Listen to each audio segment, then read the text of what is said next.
Hi everyone, Father Lamb here, and today is Wednesday, July 5th. Yesterday was obviously July 4th, Independence Day, and yesterday was my sister Sarah, Sally, her birthday. My sister who passed away just a little over a month ago. And so yesterday was a little bit of a sad day. I was doing a little bit of grieving, continuing kind of the grieving, if you will.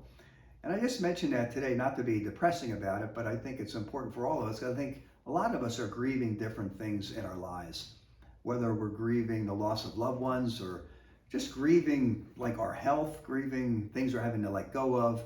And we find ourselves often running from grief. And I'm finding it's better to sort of face the grief and be gentle with ourselves as we walk through the grief. You know, my sister was born July 4th, kind of came into this world with a bang, right? July 4th. And she was born actually 2 months early, which kind of freaked out my mom and dad at the time. She almost didn't make it.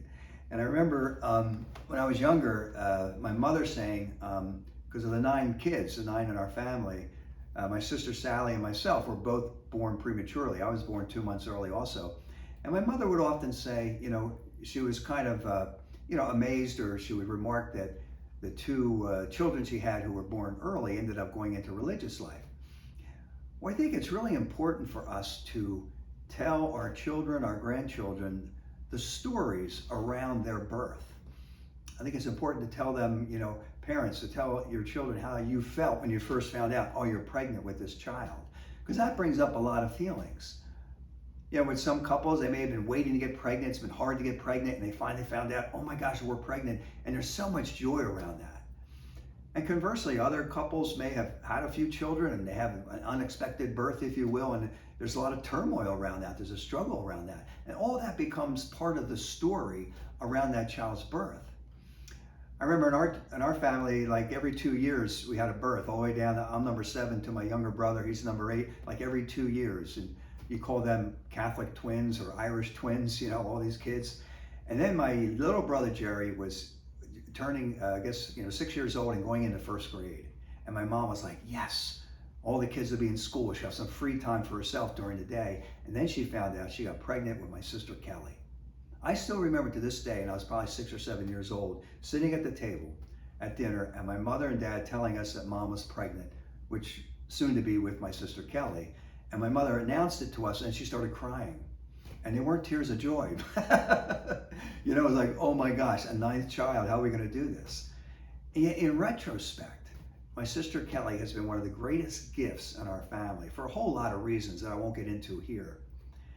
See, we need to tell the stories, but realize when the events happen, they're not like over or completed. God has a plan through all of this, you see. And sometimes we get upset in the moment, but if we trust God, in the end, God's goodness prevails. And our sister Kelly, as I said, has been an incredible gift. Are you grieving something like right now in your life? Grieving the loss of a person, or like I say, maybe you lost a job, you're grieving that, or your health's taken a turn for the worse and you're grieving like your loss of health. There's a lot of things that we grieve in our lives and we end up running from a lot of times. Recently, in my own grief, someone said to me that God brings into our lives people in our darkest moments. Brings people into our lives in our darkest moments, sort of to be a light for us. And I found that really to be true. I remember when I was teaching in high school, you come across a kid, let's say a sophomore in high school, who was going through a really hard time, and their friends have sort of turned against them. And they're really feeling it, like all their friends are leaving them, so to speak.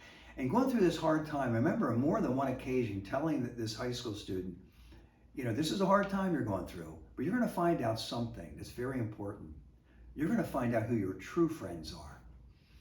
And sometimes when you see all the friends that may have left them and they're all, all that hurt that's there, they find, there's 1 or 2 people that stayed by them through that hard time they went through. And I think that's true for all of us, because sometimes when you're going through grief, the people you think is going to be there for you aren't able to be there for you. And other people kind of step up to the plate, or those lights come into your lives that it's just really so powerful, and what an incredible gift they are. And we have to be open to that. Am I focusing on the people who are leaving? Am I focusing on the darkness and the negative? Or am I focusing on the positive, the people who have been there, the people who kind of walk with us in our journey in faith? And that's an important thing. Jesus Christ is the light of the world. He told us that. I am the light of the world. And Jesus sends light into our lives too, especially in our darkest moments. But I find with grief, what God gives us, he brings people with us to walk with us, witnesses, companions, because nobody has the answer. Because grief's a funny thing. If you're not comfortable with your own pain and somebody else is grieving, then the tendency is you want to push them out of that pain because you don't want to feel the pain. And so we end up saying things to people that can be very hurtful, and we don't intend to be hurtful. You don't have to have all the answers. Just let people have their feelings and walk through it. And I found myself, after half a busy day of just things are so hectic, I just can't take it anymore. I got to step back. I go to my room sometimes for a half hour, get a cup of tea, and just chill or call a friend. And there's that voice in the back that's saying, you better get to work. You got stuff to do. Let's go. See? And that's the voice that you and I need to let go of. That negative voice in there. Come on, whipping us into shape. Pull yourself up by your bootstraps. That's not reality when we're grieving. Sometimes we just got to be gentle with ourselves, and it's hard to give ourselves permission to do that. Are you grieving a loss right now in your life? I invite you just to get quiet. Just go into a room or go into church or wherever and just get quiet in your room or in the church and just let your feelings come up. And if there's sadness there, just acknowledge it. It doesn't stay forever. It's better that we express that sadness to a friend. Yeah, I'm feeling sad. I miss my sister, okay? And then once you let go of that, then you can talk about the good times and actually laugh a little bit about the times that you had in your life that were so joyful with that person. And then you move on, and that's the grieving process. But in our culture, we do not grieve well. Our system is broken.